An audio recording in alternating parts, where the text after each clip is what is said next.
এটা ঠিক যে বাংলাদেশে ফুটপাতের হকার থেকে শুরু করে সচিবালয়, প্রধানমন্ত্রীর কার্যালয়, রাষ্ট্রপতির কার্যালয় থেকে শুরু করে রাজনৈতিক দল, প্রত্যেক জায়গায় রয়ের এজেন্ট আছে, ইন্ডিয়ান ইন্টেলিজেন্সের সোর্স আছে। এখন কে আছে সেটা গোয়েন্দা সংস্থা আইডেন্টিফাই করবে। আমাদের সামরিক গোয়েন্দা সংস্থা আছে, বেসামরিক গোয়েন্দা সংস্থা আছে, তাদের কাজ হচ্ছে এগুলোকে আইডেন্টিফাই করা। আমি বিনয়ের সাথে বলবো, আমাদের গোয়েন্দা সংস্থাগুলো অনেক সময় সরকারের সাথে এতটা অ্যালাইন হয়ে যায়, তারা জাতীয় স্বার্থের বাইরে গিয়ে রাজনৈতিক স্বার্থের মধ্যে ঢুকে যায়। এইটা যদি করে তারা, তাহলে এই দেশের জন্য বিপদ। যেটা হাসিনা এই 16 বছর যে ক্ষতিটা করেছে, আজকে যে বিদ্যুৎ জ্বালানির জন্য আমাদেরকে বলে ভাই বিদ্যুৎ পাই না, গ্রামগঞ্জে লোডশেডিং হয়, এগুলো নিয়ে কিছু বলেন, সরকার দিতে পারতেছে না কেন? 6 মাসের একটা নিউবর্ন বেবির মতো একটা সরকার, সে তো আর আসলে জ্বালানি পলিসিটা নেয় নাই, সে তো এই ক্রাইসিসটা তৈরি করে নেই।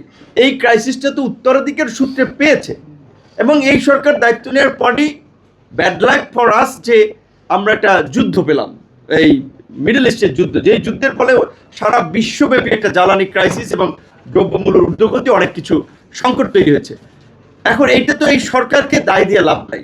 আমরা আমাদের যে বিরোধী দল যারা আছে তাদের কাছে আমরা আশা করব যে আমরা যে নতুন বাংলাদেশ চাই, সেখানে সরকারি দল, বিরোধী দল, বিভিন্ন স্টেক হোল্ডারদের সমন্বিত আলাপ আলোচনার মাধ্যমে এই বাংলাদেশকে যে এগিয়ে নেওয়ার সুযোগ আছে, সেই জায়গায় যদি আমরা অনেককে আমরা তৈরি করে ফেলি, টেবিলের আলোচনা থেকে যদি আমরা রাজপথে চলে যাই, তাহলে কিন্তু আবার আমরা একটা সংকটে পড়ব।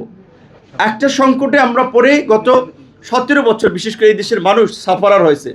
আবার যদি কোনো আমরা সংকটে পড়ি, সেই সংকটের সমাধানে কিন্তু কুলকিনার আমরা পাবো না।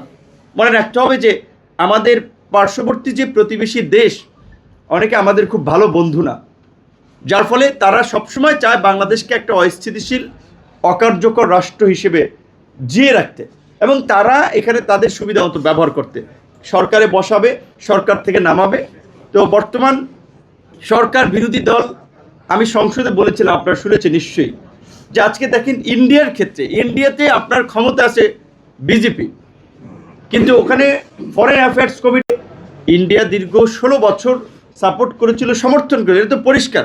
আওয়ামী লীগ তো ইন্ডিয়ার ব্যাকআপে ক্ষমতায় ছিল, 2008 সালে ইন্ডিয়ান ব্লু প্রিন্টেই ক্ষমতায় এসেছিল, এটা তো অস্বীকার করা হয় না, এটা সবাই জানে যে সেই ঘোড়া কূটনীতি মঈনুদ্দিন ফখরুদ্দিন সাহেবের কিংবা সেই সময়ে কর্মকাণ্ডগুলো, সেখানে আমাদের ধারণা ছিল যে ইন্ডিয়া একটা রিয়ালাইজেশন হবে এবং তারা অন্তত প্রো পিপল চিন্তা করবে, বাংলাদেশের জনগণের মূল্যবোধকে, চিন্তা চেতনাকে সম্মান দিবে, একটা ইলেকটেড গভর্নমেন্টের সাথে তারা সুসম্পর্কের মাধ্যমে সম্পর্ককে এগিয়ে নেবে। কিন্তু আমরা দেখেছি যে তারা আসলে আগের মতো, মানে তারা একটা প্রেশার অ্যান্ড বার্গেন পলিসির মাধ্যমে বাংলাদেশকে চাপে রেখে তারা কিছু ফায়দা হাসিল করতে চায়। মাননীয় প্রধানমন্ত্রী তারেক রহমান যখন তার বাংলাদেশ ফার্স্ট পলিসিতে মালয়েশিয়া সফর করলেন, কারণ মালয়েশিয়া আমাদের দীর্ঘদিন একটা শ্রম বাজার বন্ধ আছে, আমাদের সেখানে অনেক লোকেরা যায়, কাজে আমাদের সরকারের কিছু মনে হয়েছে এই বাজারটা ওপেন করলে এখানে অন্তত লাখখানেক লোক যেতে পারবে, আমার দেশের রেমিটেন্স আসবে, 1 লক্ষ লোকের কর্মসংস্থান হবে। সো সেখানে গিয়েছে, তারপরে দ্বিতীয় জায়গায় চীন গিয়েছে। সে সময় আপনারা দেখেছেন এইখানে একটা সংখ্যালঘুর ইস্যু আর্টিফিশিয়ালভাবে ক্রিয়েট করে মাঠে একটা উত্তেজনা তৈরি করার চেষ্টা করেছিল, এবং এটাকে নর্মালাইজ করা হয়